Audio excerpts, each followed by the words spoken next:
If you want to delete Stripe from Calendly, you're in the right place. In this quick step-by-step tutorial, I'll show you exactly how to find the Stripe integration inside Calendly, disconnect it properly, and make sure the change is confirmed so your account is clean and up to date. This is a simple process, but it's helpful if you no longer want to accept payments through Calendly. You switch to another payment method, or you just want to remove an old connection. If this video helps, please hit like and subscribe for more easy software tutorials. Alright, let's jump into it. First, log into your Calendly account using the email and password connected to your workspace. Once you're inside your dashboard, take a look at the left-hand menu or the account settings area, depending on your layout. You're looking for the section called Integrations and Apps. This is where Calendly keeps all of your connected tools, including payment services, calendar connections, and other app integrations. Go ahead and click Integrations and Apps.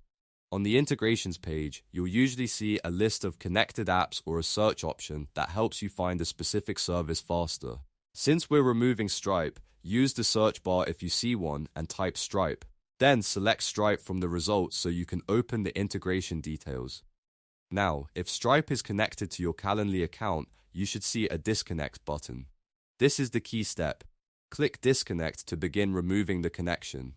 Depending on your setup, Calendly may show you a warning or a confirmation message explaining what happens when Stripe is disconnected. This is normal because Calendly wants to make sure you understand that payment-related scheduling features may be affected. When the confirmation prompt appears, review it carefully and then confirm the disconnection. Once you approve it, Calendly will remove Stripe from your account. After that, the integration should no longer appear as connected, and any payment workflow linked to Stripe will be disabled until you connect a new payment method or reconnect Stripe again.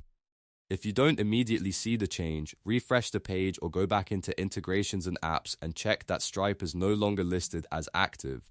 That's a good way to verify the removal worked properly. If you're managing multiple Calendly events, it's also a smart idea to review any event types that were using Stripe, just to make sure everything is still set up the way you want it. And that's it. You've now learned how to delete Stripe from Calendly in just a few clicks. If this tutorial helped you out, don't forget to give it a like, subscribe to the channel, and turn on notifications so you never miss another quick walkthrough. Thanks for watching, and I'll see you in the next one.